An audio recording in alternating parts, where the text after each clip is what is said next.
In this video, we're starting a new series that I'm calling Undervalued. And in this particular video, we're going to talk about a book that I feel like is one of the most undervalued in the market.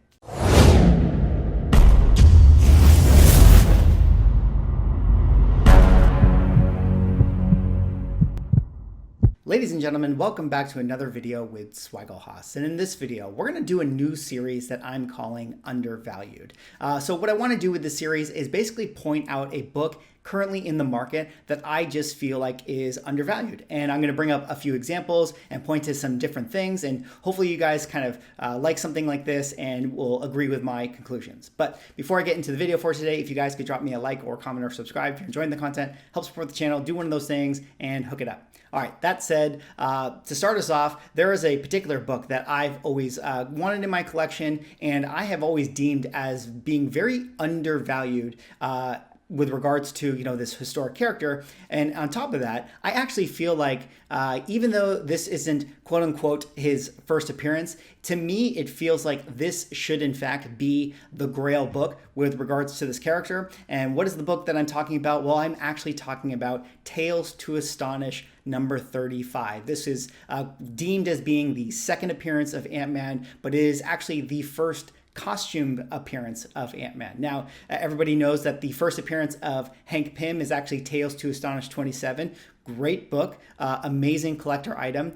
No knock to that book right there. But when I really think about, having grail books with regards to the character and what, people want to own when they're fans of that character, to me, it's sort of like, the iconic appearance that really stands out to me. The one where it's like, that's the way that I interpret the character. That's the way I see them on the screen or in the TV show or whatever. And that's the collector item I want to own. And for that reason, this particular book, Tales to Astonish number 35, is a book that when I look over the numbers and think about, what it really is with regards to this character, to me, it feels like a book that is extremely undervalued for a classic 1962 Silver Age Grail blue chip book. And so I kind of wanted to pull up a couple examples with you here today and kind of, show you where my head's at with things. And then I want to point to another book that I feel like is kind of a similar comparison, but in that particular example, that book, the quote unquote second appearance or whatever, is the one that the market has deemed the grail book with regards to that character. So to me, it kind of begs the question, well, why hasn't the market done the same with this book here that I'm talking about here today? But let's get into it now and let's take a look at some examples. Of course, the book, once again, I am talking about is Tales to Astonish number 35. I mean, first, for starters, and this is not a knock against Tales to Astonish 27, amazing cover in its own right, but this one right here, I think is one of the coolest old school superhero comic book covers there is. I mean, I think the forced perspective, the way that they drew this is just incredible to the Ant-Man character. And I absolutely love the art on this book. Now, one of the things that I think is really interesting off the bat is that you see here on the title, it says the return of the Ant-Man. So I think already why this book kind of got like a little bit of a knockdown in terms of it being, the official second appearance or not being quote unquote the winner book with regards to the market is because the book itself acknowledges that this is the return, quote unquote, the return of the Ant-Man. There's been other characters in these sort of old Silver Age books where there's been quote unquote prototypes of like Doctor Strange. Like there's a character who's like a doctor character in the Strange Tales run that occurs before book number 110. There's been prototypes of Iron Man. There's been prototypes of the Incredible Hulk, things like that. But we, the market, never actually deem those as quote unquote the first appearance of those characters. And I think one of the reasons we don't do that is because when we've eventually got their first appearance books, the book itself didn't acknowledge the fact that this in fact was the return. So I completely understand why this one is acknowledged as being the second appearance. And in fact, I'm not actually here to argue today that this should be Ant-Man's first appearance. I actually just think that this book should be the one that if you are, a collector of the Ant-Man character, this almost feels like the one that you would want to own even more than Tales to Astonish 27. So in case you guys don't know, just to refresh, Tales to Astonish 27, this is actually noted as being the first appearance of Hank Pym. There you see on the title, it says, or on the cover, The Man in the Ant Hill. So again, a great classic book, a 10 center, definitely something really cool to own. But again, when I think about what we like to own as comic book collectors, to me, it always feels like you want to own the version of the character that is kind of iconic to that version of the character. Now, in this tale right here, he actually, he is Henry Pym. He invents the shrinking serum, and then he gets, in a lab accident, he turns himself small, and he's got to run away from the ants, and he's got to make himself big again. And that's really the end of the story. There's no superheroism act in here. In fact, I don't believe that they ever refer to him as Ant-Man in this book. They just say the man in the anthill and call him Hank Pym. So this one actually right here, Tales to Astonish 35, this one they actually start to refer to him as the Ant-Man. And in this book, he actually decides to create the suit for himself to like become the superhero. So this is the one that I think is really interesting with regards to his historic run. So let's take a look at some of the numbers here. And I just kind of want to point out a couple things. Let's look here on the low end. So a low end fair market value for this book, Tales to Astonish 35, sells fair market value around the $400 range at a 2.0. Okay, and let's compare that now to Tales to Astonish number 27 here. If we go down here, we'll see a 2.0 fair market value. Go Collect has this at $13.50. Okay, so that's very interesting, right? We got $400 for 35, and we got $13.50 for Tales to Astonish 27. So let's go and pull up GPA analysis here. For those who don't know, this is a kind of a database where you can look up recent CGC sales. So I want to go down here to the 2.0. This is for book number 27, right? So this is Hank Pym's first appearance. And if I go down to a 2.0, we'll pull this menu. And like every book that is currently in the market, we're mooning right here in this last year. But let's look at the most recent sales. There's been two recorded sales here in the year of 2021 and two back in March. We see a 1904 and a 2000, right? So this book, 1904, 2000, 2.0. And again, what was Go Collect's fair market value for this? $13.50. So definitely already selling above fair market value for this book, right? A 2.0 going for higher than what the market deems at the fair market value.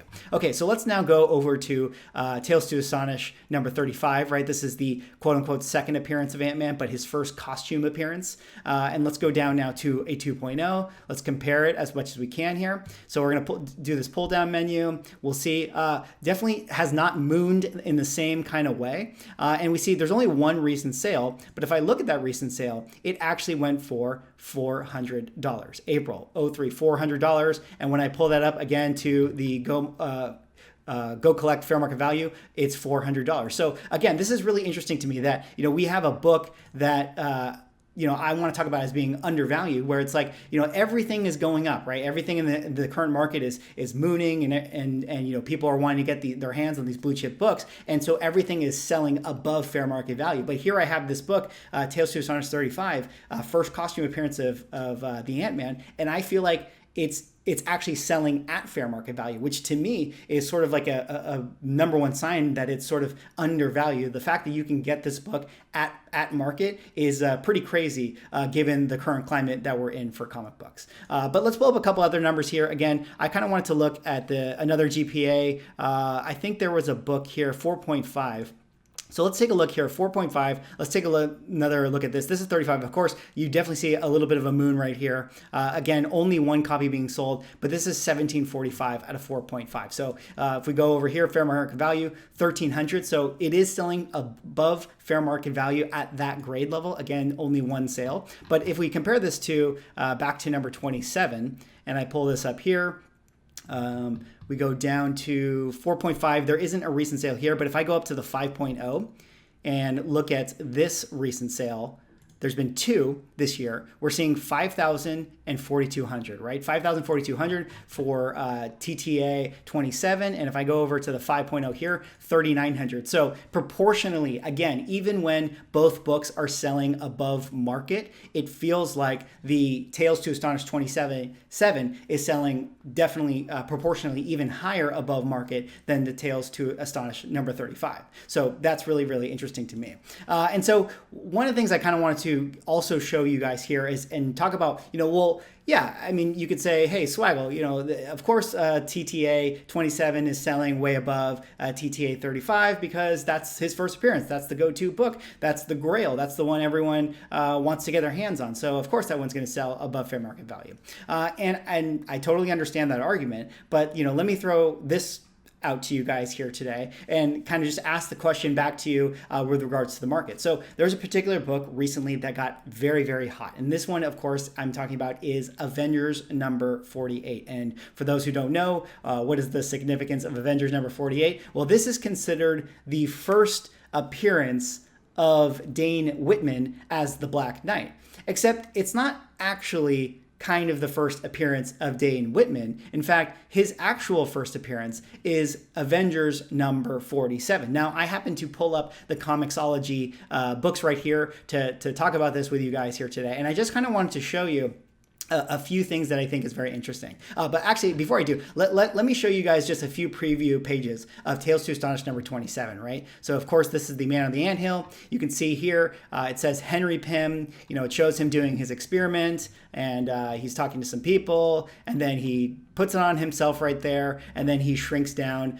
to the size of an ant, right? So definitely makes sense, like why people think, oh yeah, this is you know, him, Henry Pym experimenting with his serum or whatever. And then here on the Return of the Man in the Ant Hill, you have a couple of preview pages here. Here's the very first time you see Ant-Man. They have him here in his costume, and I think this is really interesting. They kind of retell what happened in his lab, but then later on in the book right here, this is the panel where he actually decides that he's going to make the Ant-Man costume and become this superhero. In fact, they start to introduce these criminals that want to steal it from him, and then, you know, he kind of goes off to the races in terms of him being a superhero and whatnot. So again, Avengers number 48 and Avengers number 47. So this is some preview pages of Avengers number 47. And I want to point out the second page here it is, I believe, where we see, you know, we're with Magneto at the start, and then we get this flash to like this scientist over here. And you can see they actually call this guy in name. They have it right here. I warn you, Dr. Witman, beware. The ability to lie, blah, blah, blah, blah. So we establish Dane Witman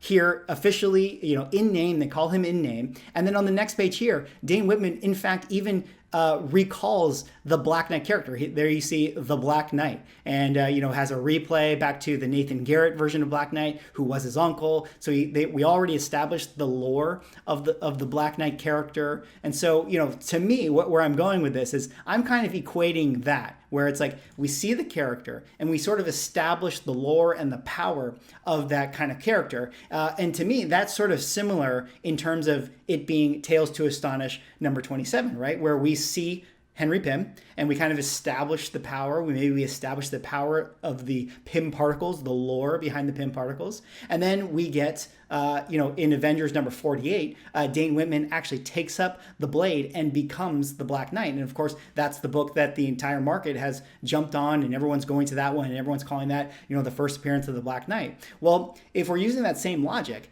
you know, it kind of begs the question, well, why isn't Tales to Astonish number 35 when Hank Pym decides to build the costume and kind of take up the mantle of the Ant-Man? Why is that not the book that we feel like is the one that is the quote-unquote first real appearance of the Ant-Man? Now, again, I'm not here to sort of like make this argument that I think that Tales to Astonish 35 should be Henry Pym's first appearance. I'm not even trying to make the argument that Avengers number 47 should be the first appearance of Black Knight. You know, the market's the market. It's not up for me to decide. It's just something that I think is really interesting, that we, the market, want to get our hands on Avengers number 48 because, one, Black Knight is on the cover. He's in a heroic pose on the cover. And two, that's the version of the character that we've kind of identified as being the superhero character, right? Is, you know, Dane Witman in the Black Knight suit, riding that horse and being a superhero.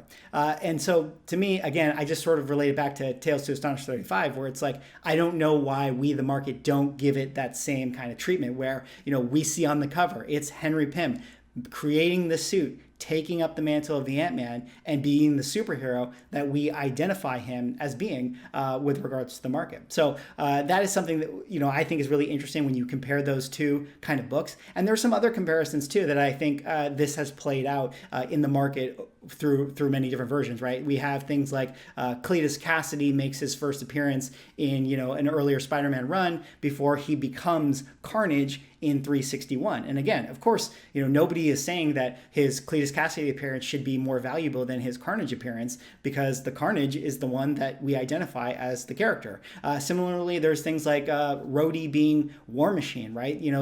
There's first appearance of Rhodey, right, with him being Tony Stark's friend, and then there's like the appearance of the War Machine armor, and now there's even the appearance of Rhodey taking up the mantle of the War Machine character, and those newer books are more expensive than his actual first appearance, in the early, kind of Bronze Age Iron Man run. So definitely something that is really interesting, and kind of something I wanted to point out to you guys here today. Again, this is just a series that I'm doing where I'm talking about undervalued books. And when I look at Tales to Astonish number 35, no matter what you call it, whether it's a first appearance or a second appearance or first costume, no matter what you want to decide that it is, to me, as a collector, it feels like this book is extremely undervalued and could be one of the ultimate grail collector books with regards to this character. Anyways, that's all I have for this video. Let me know what you guys thought of it. Let me know what your guys' opinion on this interesting book is, if you guys also agree with me that it's undervalued. And let me know if you kind of want to see me do more videos like this where I talk about specific books that I personally think are undervalued. Anyways, drop me a like, comment, or subscribe if you're enjoying the content, and I will see you in the next video.